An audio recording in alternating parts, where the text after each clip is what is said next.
By putting that ring in your nose, you have sealed your place in my heart, or I only want to write tortured letters filled with punk rock in spring. 1.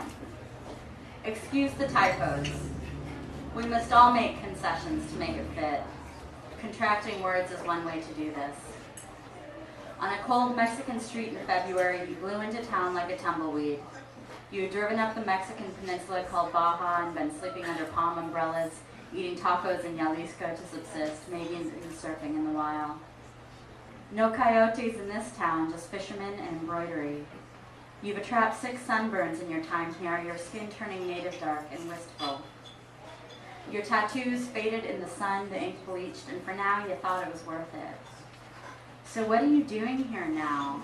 Strumming punk rock, throbbing like Gristle, who just played here, against the cool, gray city of love. What are you doing, bike messenger, file clerk, programmer? At lunch you put a drop of hot sauce on your tongue. You close your eyes and it takes you back, down that unpaved road, that fair peninsula, the heat of one kind substituting for the heat from another. When you lie in my bed, you will know a third kind of heat, a fourth, a fifth. Fires on the seaside. The water was aloft with flame. This a Kodiak number.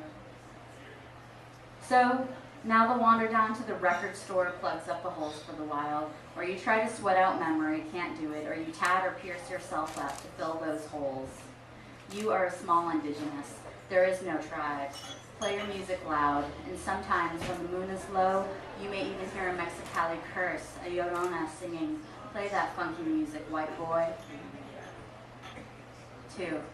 The movie The Sweetest Thing made you vomit.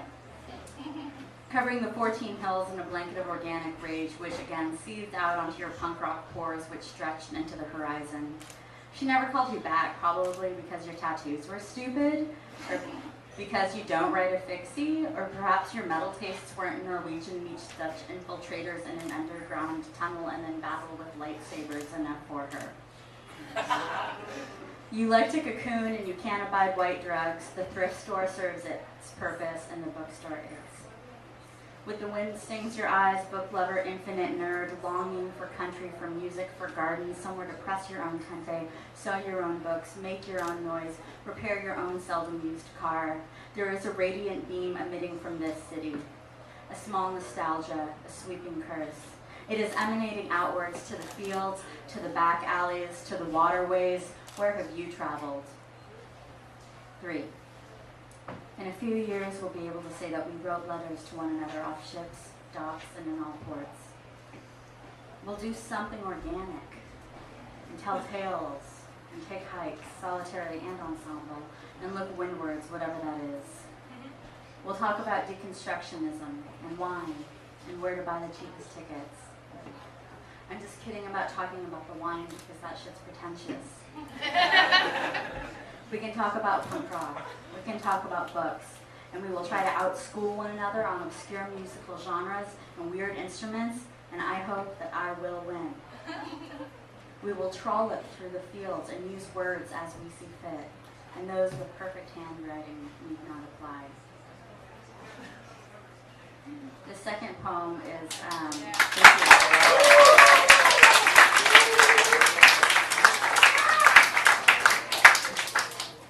The second poem I'm reading because M.G. and Tess really love it.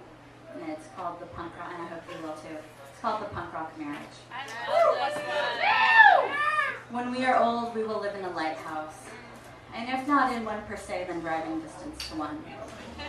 At night, we will sneak in and eat the souls of dead babies. We will listen to black metal, slow jams, and klezmer music. And we will waltz on the tiny, insufficient platform that circles the crow's nest. We will mix drug and drink and loll riverside, petting one another's green hair. When our hips need replacing, we will use safety pins. They pop out during sex, and we have to replace them often, but shit, they're cheap enough. When we are old, we will live in a cabin.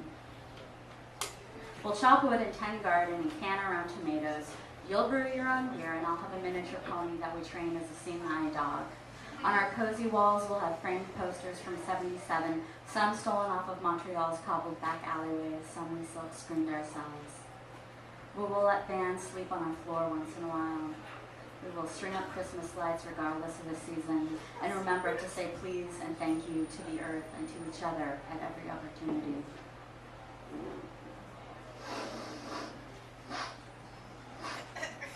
When we are old, we will live in a condo. We will do endless piles of blow, and we will go surfing at all hours of the day and night. We will throw money at hookers and spend our Sundays making PB&Js for the homeless, and we will walk on the boardwalk and hand them out, even with clean needles, probably. We will make porn of ourselves that we burn in protest before we've even seen it. And we will set fire to the shipping lanes. And we will sneak cigarettes when we think that the other person isn't looking. And we will snorkel and we will sleep on beaches. When we are old, we will live on a boat. We will wear heavy sweaters sometimes and have marathon sex on deck. We will ferry immigrants who deserve to be ferried. We'll only come ashore to see movies, buy beer for shows. We'll fly a Union Jack and we'll fuck up yachts that drop anchor. We will set fire to the shipping lanes. Our sextant, made from a PBR can in a broken clock. But when we are old, we will live in a mansion with holes cut out to see the stars with. We will have taxidermied animals that come to life, bell jars with orchids, terrariums where we grow the future. We will wear our teeth around our necks and play music that echoes the rafters, shaking the feathers of a stuffed crow. We will grow grapefruits and moons in an orchard. We will have bushes with seed pods of pills, rattling like sabers that the Vicodin harvest in autumn. Our children, all accidents, will come to see us on Sundays, and we'll ignore them and speak French to the grandbabies. We will serve banquets of weed food and set up a label exclusively for bands made up out of high school teachers. We will give out demos and scholarships anonymously. We will shoot guns and cackle, and we will nap anywhere we like in sleep coats and velvet. We will tend and yearn. We will fuck and fight. We will yawn and burn. And there is no one else I'd rather do this with than you.